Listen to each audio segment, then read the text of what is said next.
for joining us again on the Inspire Health podcast. And in today's episode, we are talking with Howard Hinman. Howard's a senior paralegal who's one of the foremost educators on the irrevocable common law trust.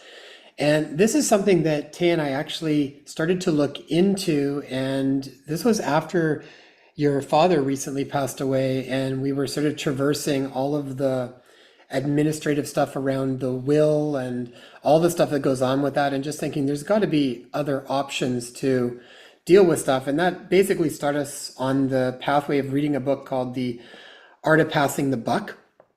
And through that, we basically came into Howard's work. And for those people that might be wondering again, why are we talking about trusts on a health podcast? But this episode falls Specifically within, on the Living Freely series. well, that's what I was going to say. This episode falls within our series on living freely, where we've talked to a large group of people, rounding out this concept of living freely. And what we kind of found was that it really is an important conversation to have around how do we actually preserve and create some security around one's wealth, property, holdings for themselves, but also for their future generations. So we thought this was a really timely conversation to have.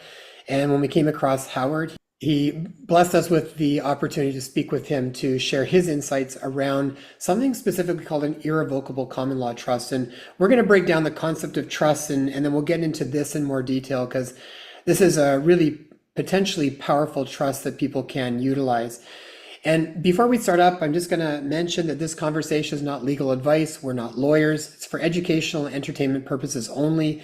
Please do your due diligence and consult with a professional if you plan to explore the information within this podcast in more detail on your own.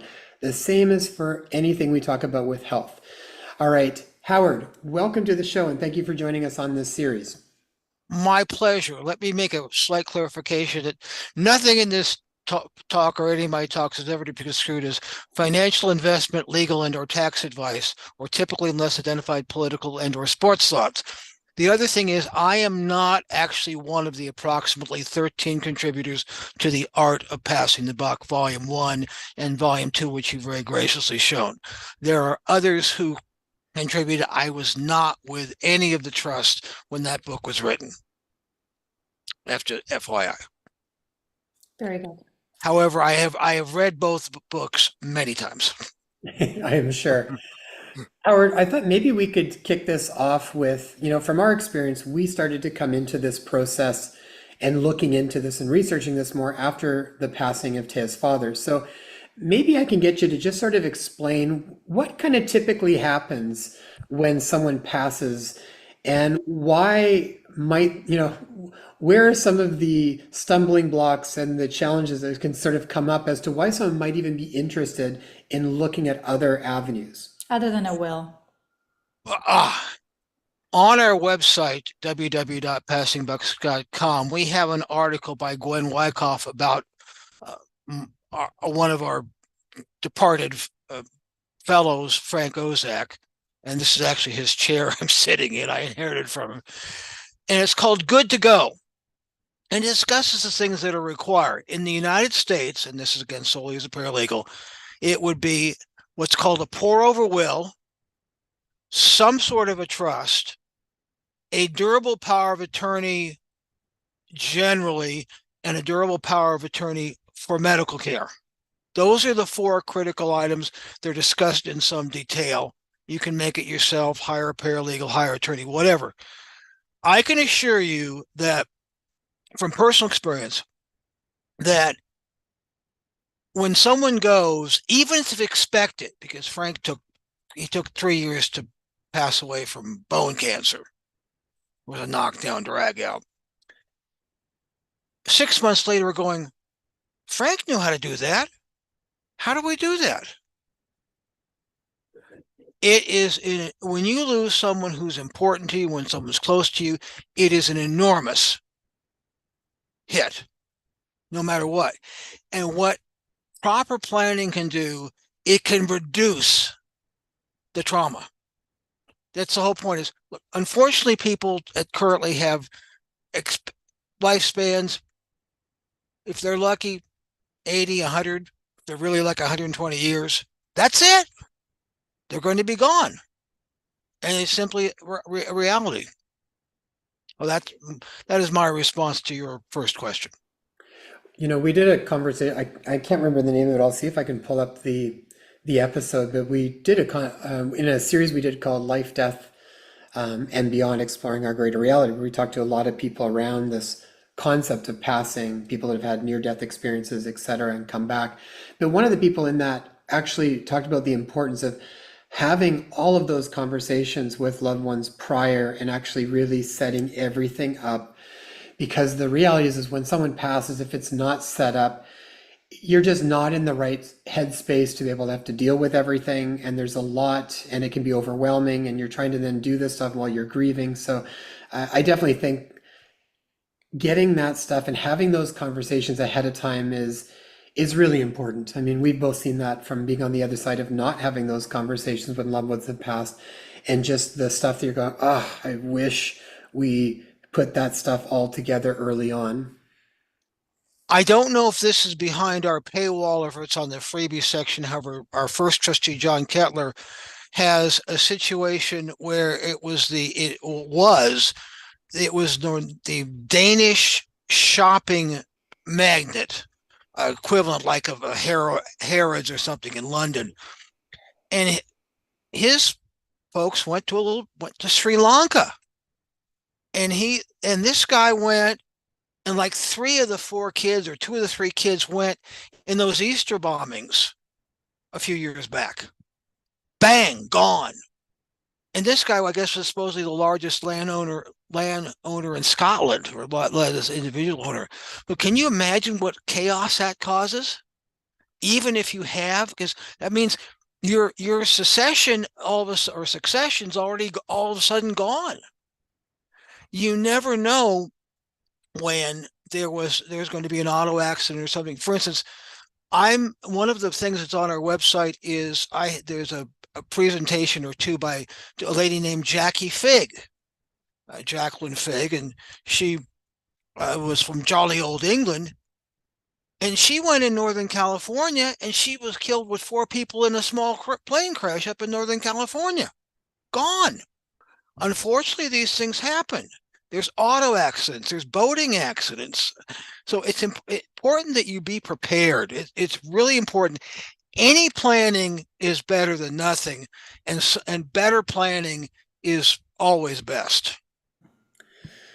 Howard, how did you first come into the awareness around trusts and really become interested enough and to start to actually support other people on setting up their own trusts?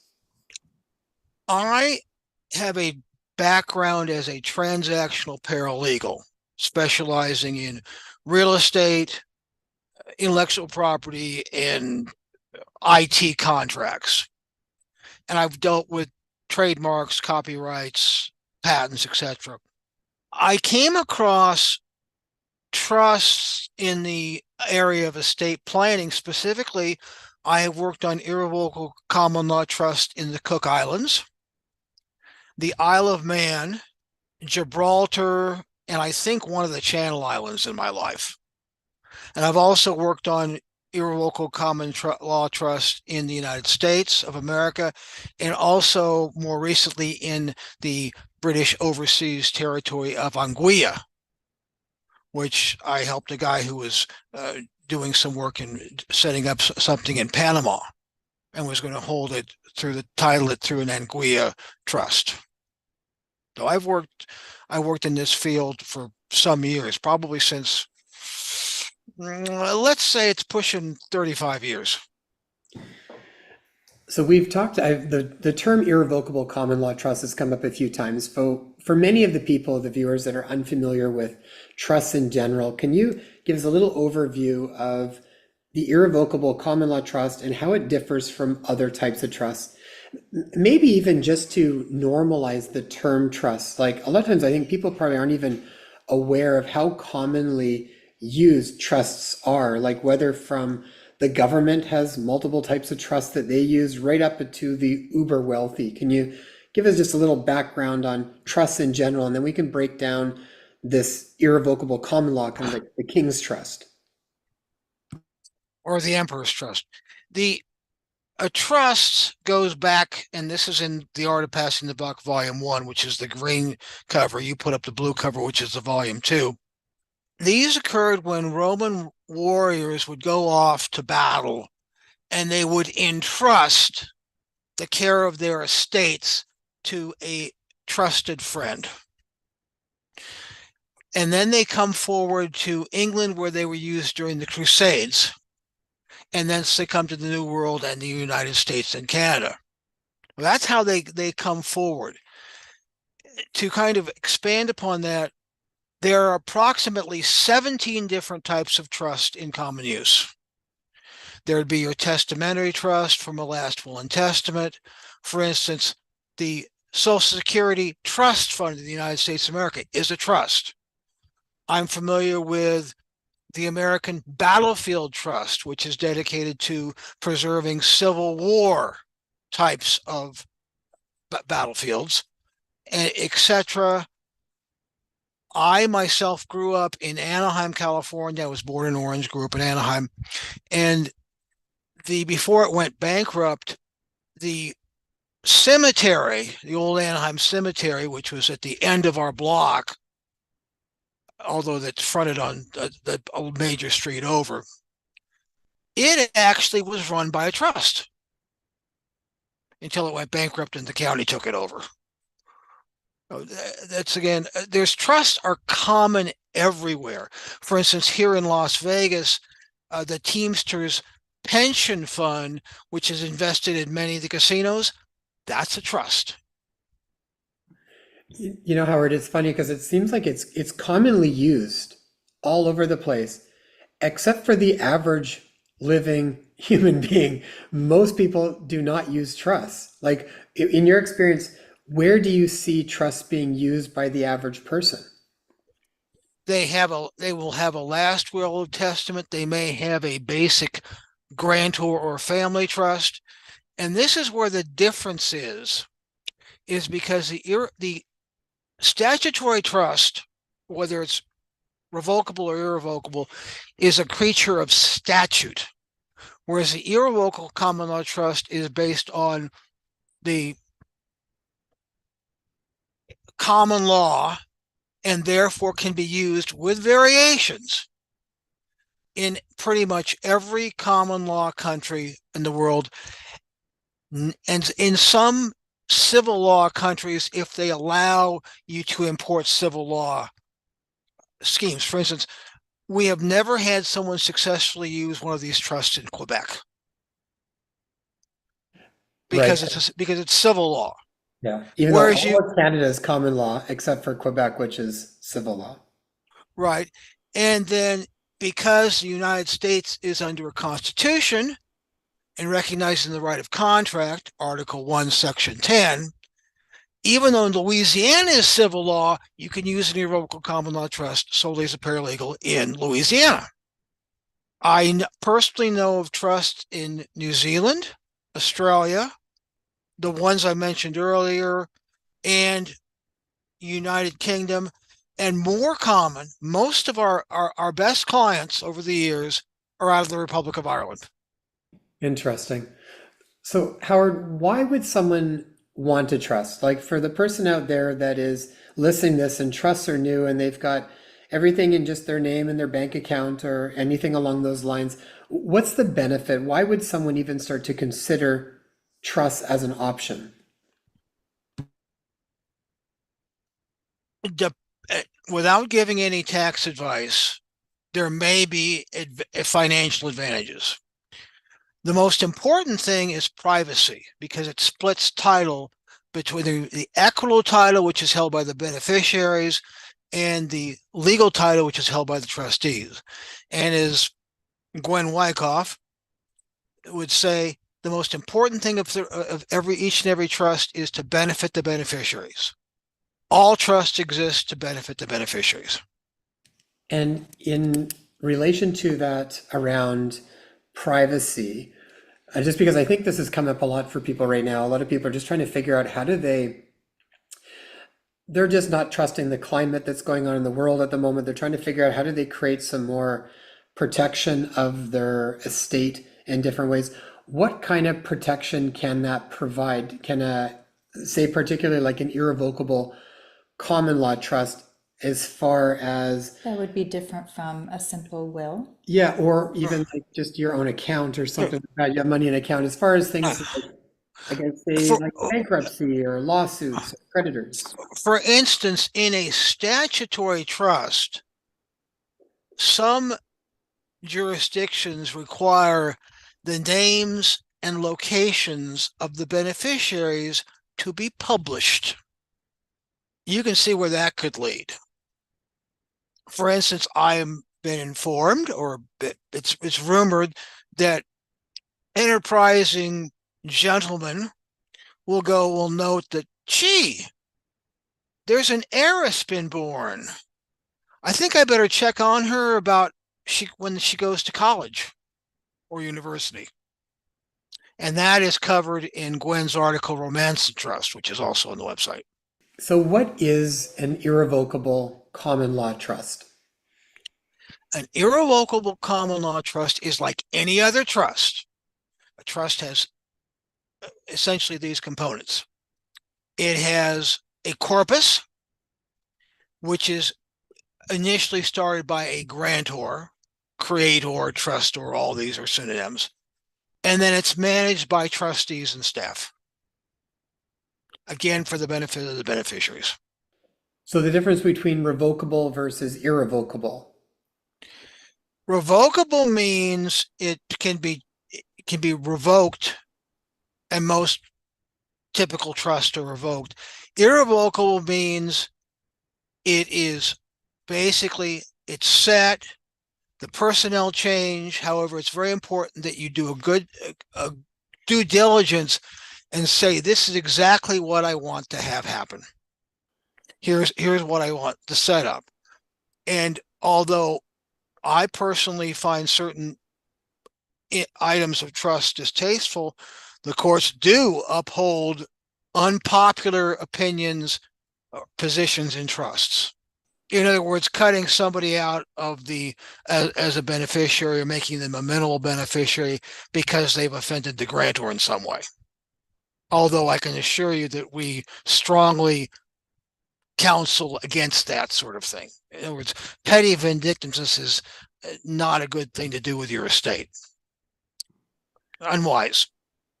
And the key players involved in a trust, I believe you need a grantor, you need a trustee, and then a beneficiary. Can you just outline the process of that and how that's set up, and maybe how that is different within this irrevocable common law trust versus other trusts? The critical item, which I stress always, is you want 5 or 6 good people around you, no closer, at least in North America, than a first cousin. Because the certain powers that are fond of saying that you have, they always want to make it a grantor trust. They're always looking to do that. Again, solely as paralegal. So you want to have, again, one grantor to start with. You would then have ideally 2, preferably 3 trustees, 1 or more beneficiaries. We recommend that every trust have at least 1 small charitable beneficiary that's established. In other words, if worse comes to worse and all your living beneficiaries were to be wiped out, then at least you have 1 charitable beneficiary, and then you can do an amendment or something to add more beneficiaries, or by rights of succession, heirs and assigns, etc. So basically, we recommend things like, if you like these, Scouting, USA, Girl Scouts of America, again, the American Battlefield Trust, Wounded Warriors down here. I'm a member of Toastmasters International. I might recommend Toastmasters International for between, again, 1 and 5 trust capital units. Well, that's the beneficiaries. Then you would have your general manager. The general manager is the person assigned to have, who is the revenue producer, preferably several assistant general managers, bookkeeper and assistant bookkeepers, never the A word, because that puts you under, at least in around here, their jurisdiction. And then you would have a trust protector, which is something new in trust in the last 60 years, 50, 60 years. That's a new item. The trust protector is assigned by the creator to be the sort of the referee to make sure everything's going according to plan. That is your basic personnel of an irrevocable common law trust. Who is this not for, Howard? Like, when would it not make sense for someone to set up a trust? Like, are there, the way you're describing it, it almost sounds like you need to have perhaps assets to tend to and take care of, and that would be beneficial to have. And enough people that you can actually trust to work with you. Yeah. Basically, to properly run an irrevocable common law trust, the way I'm describing, you require a cash flow of between, at least, and this is US, 6,000 and 10,000 per month. So this type of thing is ideal for small businesses, ranchers, and farmers who want to make sure that their asset can stay in the family or whatever, because we all know that inheritance taxes are going to go way up. In fact, solely as a paralegal, I will predict you're going to see inheritance taxes in the United States and Canada soar. You're probably also going to see some sort of a wealth tax by one form or another. And that is no matter who wins in November. Because they're because the powers that are squeezed. And when they squeeze, and when they get desperate, they will not only debase the currency, they will look to squeeze people for more money. So Howard, I mean, that's a big one out here. I know there's been a lot of farmers being pressed in lots of different ways out here in British Columbia and Canada. And I often think like there's got to be another way that they can protect their assets. So outside of when someone dies and then all of the taxes that go on with that, during the time that they are living, and how does it still protect them in some ways to have things in a trust as opposed to just in their name?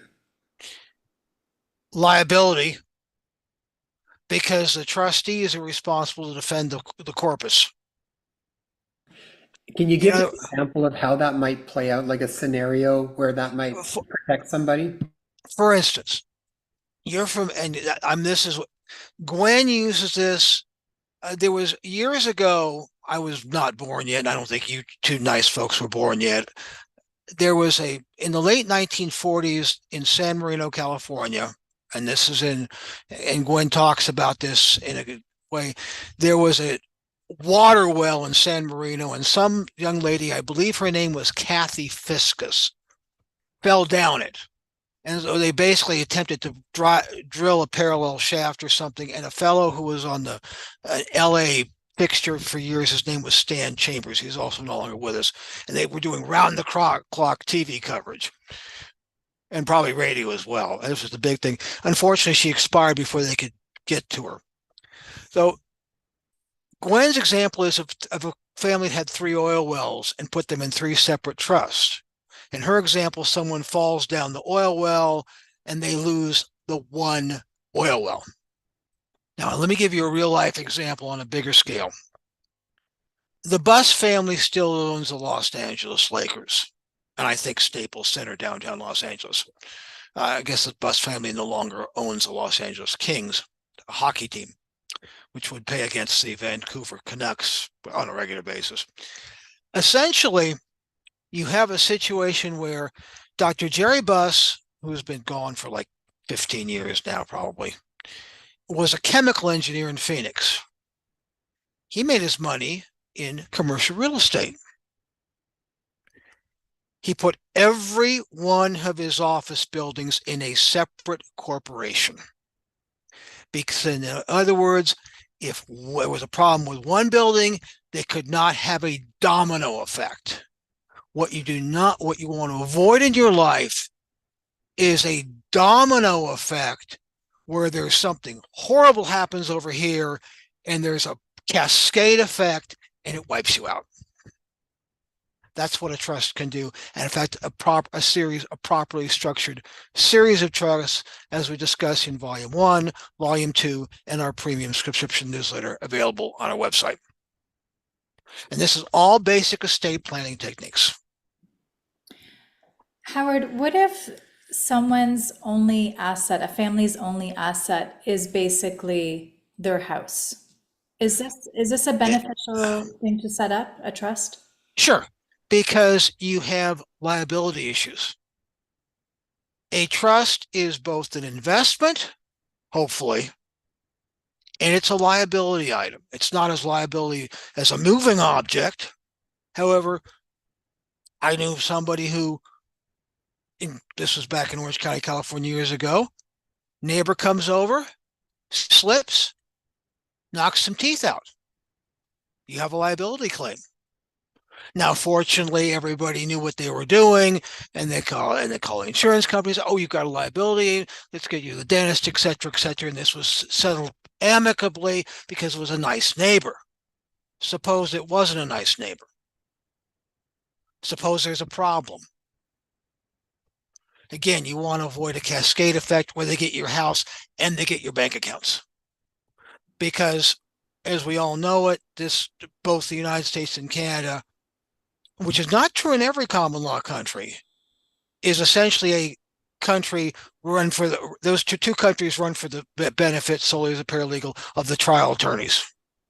And you never know when you're going to be sued, and you never know when there's going to be some kind of a very large judgment against you.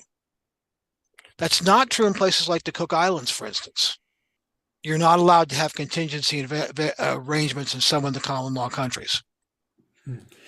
Howard, how is it different than, say, a corporation then, or an LLC, and the protection that you would get from that?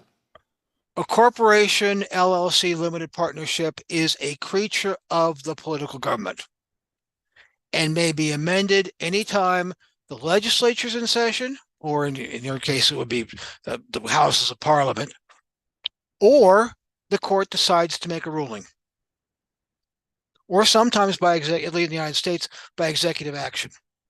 For instance, in 1933, first with gold and next with silver, Franklin Delano Roosevelt confiscated all the precious metals. Actually, you were required to turn it over for a piece of paper. So they are actually two 1934 $20 gold pieces that exist. And one showed up, and the person brought it forward, and it was tied up in court for years. So you bring up an interesting point then with the difference with that. This is then the difference between private and public as well. And I'm wondering if you can just shed a little bit of a light on that too, because this specific type of trust, I mean, even within trust, you could have a statutory trust, but that's still based on statutes that if they change the rules on that, then those trusts have to follow suit.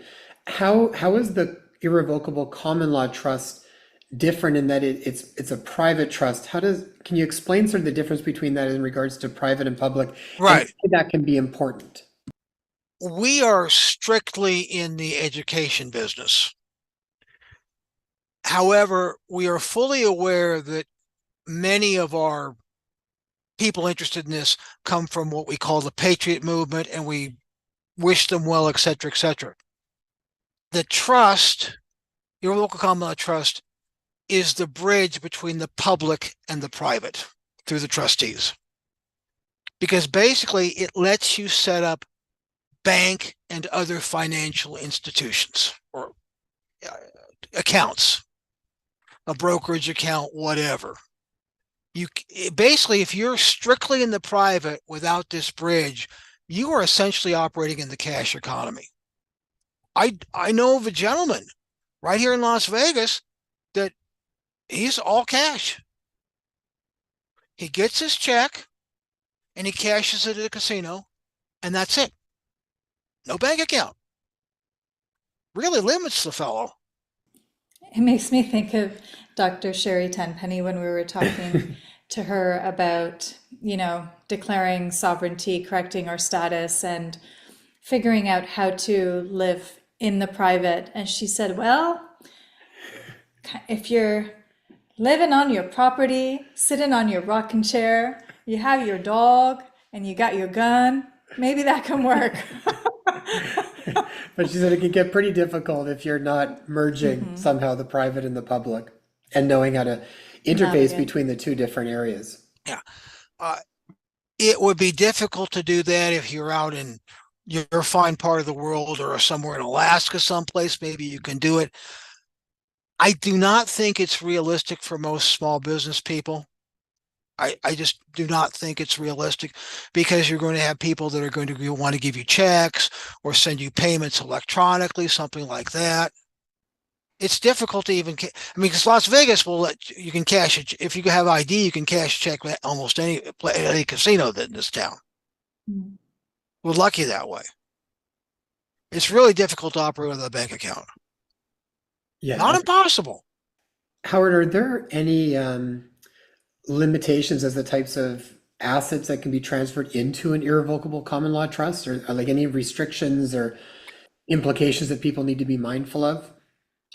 Again, solely as a paralegal.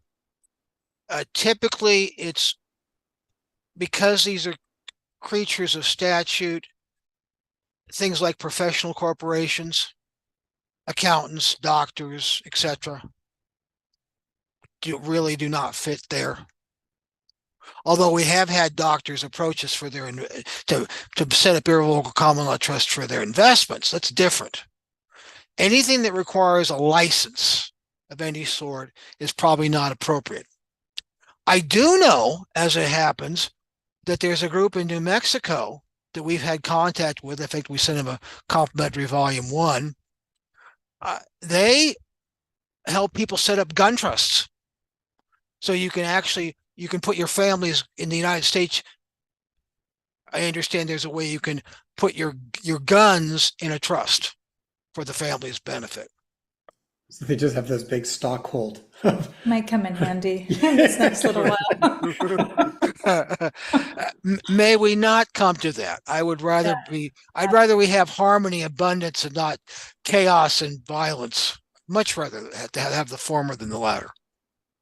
Any misconceptions that people have around common law trusts or irrevocable trusts that you've come across?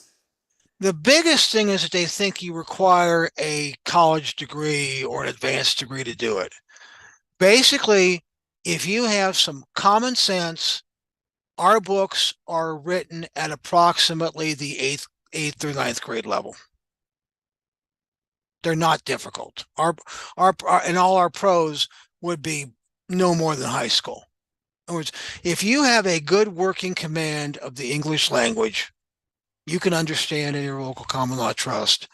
And it also helps to have a little bit of math skills. Add, subtract, multiply, and divide. No advanced calculus is required. This is the picture of that first book that Howard's talking about, the Passing the Buck. So are the books set up in a way that if someone were to read them, it would allow them to become knowledgeable enough to stand on their own 2 feet and know what they're setting up and how to go about setting it up? If you also get the premium subscription newsletter and study the videos, you will have a very good idea. Now, we are not currently permitted by the terms of a consent decree to sell completed trusts. We are working on a way that you'll be able to have workshops and fill in the blanks. Kind of paint by the numbers sort of thing. Yeah, I think that's sort of how a lot of things are starting to happen now that are even like with some of the work around PMAs and stuff like that even. Sorry, what's the reason as to why it's not set up that way as yet? As far as people being able to kind of download it and fill in the blanks type of thing? Because we just realized that there was a way we could do it. We thought and that's the editorial we, and I was also, we thought the consent decree prevented us from doing any work in that fashion. However, we've had a JD recently look at the consent decree again and say, wait a minute, if you do it this way, we might be able to do it. We're not there yet. However, we're very excited about the possibility of doing this. Great. So what is the part though that then was originally they were saying that you weren't allowed to do it? What was the part that would not allow you guys to do that? Yeah, we're not allowed to give advice anything beyond the most general on the T word. Okay. And also, Gwen and Frank were specifically prohibited for being trustees or protector for any trust beyond themselves. That's specific to them. That wasn't specific as far as we can tell anybody else. So that had been misread over the years. So the Okay. T word being the three-letter T word. Yes, with an A in the middle. Yes. Thank you. I think people can figure that one out at this point. Yeah. With an irrevocable trust, now usually that basically says like once that's set, like it's set in stone. Is there any movability in that, like as far as in terms of amendments or control, or is it truly set in stone?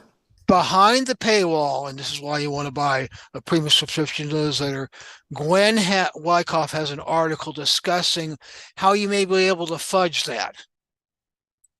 Worst comes to worst, if everything goes to Hades, what you do is you do a restatement, and it's just typically this requires the approval of all the beneficiaries, all the trust officers, the protector, and all the beneficiaries. If they discover there has been some error that was not seen and is essentially fatal to the purposes of the trust, then it's possible sometimes to do a restatement and simply decant, as our first trustee, John Kettler, would say, everything from the old trust to the new trust. Hopefully that just never happened. So you were speaking on private versus public, and this is for the audience who's listening in. This is why Howard too is mentioning behind the paywall, that in that not everything can be discussed publicly. So it's important that if you're really looking to get a better understanding of the processes involved, that you do step into the private for further information to be discussed there. As we all know, there are things that you can talk about on Rumble that you cannot talk about on YouTube. Correct. Yeah. It just, that's simply the way it is. And again, the private membership association is an extremely powerful tool for people, because that, at least in the United States, puts you behind a First Amendment barrier. Not perfect, better than nothing. Mhm. Yes, and we've been seeing lots of bylaws and laws specifically being passed that challenge our ability to speak freely, speak with integrity. So to go into the private and have members be a part of our community has been the way that we've been able to continue doing what we've been doing. But it essentially requires support. It definitely requires a community. 5 or 6 people, no closer than a first cousin. This is the biggest issue. Is I ask these people all the time, do you have a group around you that you can trust? Mm. And that's a critical item. Let me go off on a little whatever. There are some states in parts of this country, apparently, where it's illegal for me to say, in the human species, there are exactly 2 genders, male and female. That's it. That is now apparently verboten in some places in the United States, and I guess in the European Union. That is a denial of reality. And as Ayn Rand said, you can ignore reality, you cannot ignore the consequences of reality. Yes, the censorship has been fierce, and they're definitely dictating what's acceptable, what's not, what's appropriate, what's not, and all the more reason for us to be able to figure out how to continue having these important conversations to share and inform the masses. Yeah, and for viewers, when you come across something that resonates with you, then right now, I think it's really important that wherever we focus our time, energy, and money, that's what we are going to create more of. So it's like if you find things that you resonate with, support those and be aware of what you don't want to support anymore and see if you can find the alternatives. Howard, one thing I wanted to ask you about too was because with trust, I mean, trusts are a really powerful tool that a lot of the uber wealthy have used to keep wealth within their family and through their generations.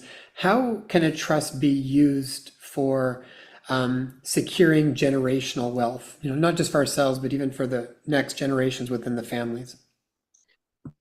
In my, I think it's by one of my Toastmaster meetings, I talk about rags to riches to rags in 3 generations. The first generation makes the money. The second generation squanders the money. And the third generation starts out in rags again. The goal of the irrevocable common law trust is to give you the personnel, procedures, and the resources to give your family perpetual wealth.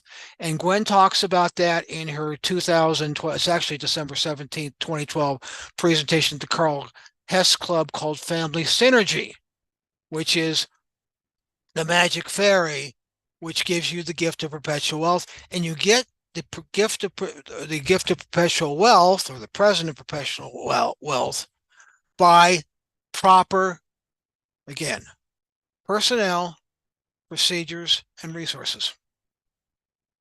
And that's the secret. And that's what, and that through the training and mentoring, which the uber wealthy, the Kennedys, the Harrimans, the Rockefellers, etc., and of course, across the pond, the Rothschilds, they get that. They get that from a young age. In fact, that's one of the things I did not have until I found Toastmasters many years. I did not have good mentors. It's very important that you have good mentors as you're getting into teenage years.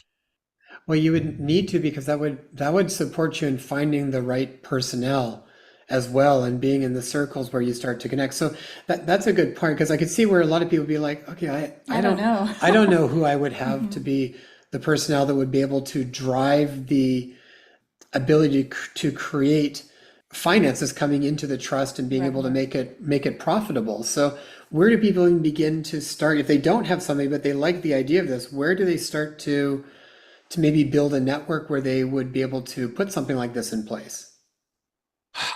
Look for the best people you can find. I personally have found some of my best people through Toastmasters. Those are probably the best people I know. I mean, I know people have found good people through the Rotary Club, things like that. In other words, find high achievers and associate with them. In fact, I think it was either some relative said, associate with the best people that you can, Howard, and gamble that some of it will rub off. In other words, always associate with the highest quality people you can possibly associate with, all the time. Keep looking for the highest common denominator. Well, and the people that would be running or operating that as the trustees, they also have a vested interest in it. When the trust is doing well, they will get paid more for doing a good job for the trust, correct? In an irrevocable common law trust, the trustees have 51%. To be a proper structured, in North America at least, irrevocable common law trust, the trustees have 51%. Typically, the first trustee has the most, the second trustee have a little bit less, the third trustee would have a smaller amount.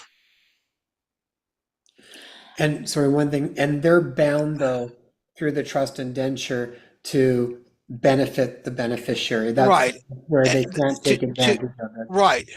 Their goal is to build a trust, provide benefits for the beneficiary, and also to fill up what their specific goals of the trust are. For instance, the American Battlefield Trust has a specific trust to help preserve and enhance Civil War battlefields in the United States of America. I know people that set up trust for the benefit of like uh, the music program at a local high school. I know of those two have existed.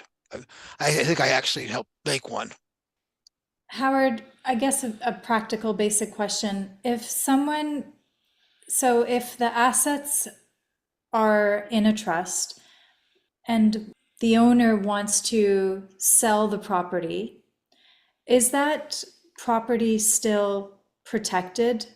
And does it carry any asset protection over to the next property that is purchased or the next asset that is purchased through the sale of that property? I'm not sure if that's a clear answer, but I'm just. I think I can interpret your question. Basically, once the property is transferred into the trust, Owned by the the trust. trust owns the property. Proper trust structuring dictates that every liability producing item, solely as a paralegal, is in a separate trust. As my example with the water wells, the oil wells, and the corporations of Jerry Buss with the office buildings. In other words, each piece of property, unless it's simply vacant land, in which case, if you have a trust that has vacant land, you can put all the vacant land in one trust or a number of the parcels in one trust because it's sitting there. If it's an active property that's being rented out, that goes as its own separate subtrust. And again, solely as a paralegal, it's important that all the trusts have at least one different beneficiary and one different trustee, because again, solely as a paralegal in North America, if trusts have identical beneficiaries and identical trustees, they are legally considered one trust. They're simply rolled up together. Okay, okay. And if someone is already in a revocable trust, what factors would they need to consider on deciding around whether or not they wanted to convert to an irrevocable common law trust? I suggested the famed Benjamin Franklin T-square, advantages, disadvantages, list them. Basically, the big advantage to the irrevocable common law trust is privacy. It's a major advantage. And that endures beyond anything else. In other words, there's a trend in Western Europe and North America to strip you of all your financial and every other bit of privacy. And since the powers that be wish to do that, I think it's real smart and wise to say, is this really a good idea? Yeah, that's definitely one of the ones that strikes me the most is right now, I think there's an increasing awareness around the lack of privacy, and people are more and more wanting to figure out how to preserve their privacy. So that's Yeah. a huge one. I Yeah. think, Howard, go ahead. Again, solely as a paralegal and not taking a position, I admire Donald Trump for refusing to release his tax returns. Why, if you're a presidential candidate in the United States, is it common for you to disclose to everybody on the planet what you made or didn't make last year? I, it's none of their business. Mhm. Howard, I think in closing, any advice that you would give someone trying to decide if an irrevocable common law trust is the right tool for their estate and asset protection strategy? At the minimum, make the following three investments. Go to our website, www.passingdust.com, read all the complimentary articles, study some of the videos. Then, if it resonates with you, buy volume 1 and the premium subscription newsletter. Study those. If it continues to resonate, buy a volume 2 and continue your study. Take the time to get the whole story, because most people say people's trusts are legitimate. They've been around since Roman times, and they're used all over the planet for all kinds of purposes, and they are legitimate. I mean, they're even used by like the American Battlefield Trust, and use them wisely. What is the length of time that it takes typically to set up a trust, Howard? So as a paralegal, a trust, depending on your state, is not seasoned for between 2 and 3 years. And it typically takes between 18 months and 2 years to set up a trust completely. Why such a lengthy process? Because it takes time to get the personnel and takes time to hash out the indenture. I imagine, especially with an irrevocable one, when you do finally hash it all out and you write it down, it is, there's some movement with that, but it is kind of written in stone. So you don't want to you want to know exactly what you're putting down. That's right. That's the whole point, is basically you want this set up properly and you want to do it right the first time. Because basically, Frank Ozak said, most people, their first trust they purchase has been a disaster. Or someone takes up their money. The second time is a little bit better. The third time they come to us. My last question was with regards to cost. Somebody who's looking at this option, what are the costs typically involved in setting up a trust? You can buy them off the shelf for between $5,000 to $25,000. You won't learn anything. Come to us and start with a smaller item. However, you're going to spend in either time, talent, or treasure. It's going to take a while. Or you're going to make a sweat equity contribution, or you're going to make somebody and you're going to pay them to have them hold your hand. So basically, this is a major investment, and this is an integral part of your estate planning. Thank you. Howard, where can people learn more about you, get a hold of you, and begin this process more and explore it more if they're interested? And also get their hands on The Art of Passing the Buck, the books. The best place is our website, www.passingbucks.com. I'll repeat that, www.passingbucks.com. And you so graciously hold it up, both volume 1 and volume 2. And those, you'll see those on the cover. We also have other books. We have the Premium Subscription newsletter and a great deal of complimentary information. Yeah, there's a lot of information on that website. So, go and peruse it and see if that's a potential fit for you. But if any of this stuff appealed, go and check it out and dive in and learn more about it. Any last final words, Howard? There's an old saying, hope for the best and prepare for the worst. And sadly, that's true in estate planning. And basically, proper preparation leads to peak performance. So prepare. And therefore, again, proper preparation leads to peak performance. I thank you, and I bid you an early good afternoon. Thanks so much, Howard. We appreciate your time. Thank you, Howard. Thank you. And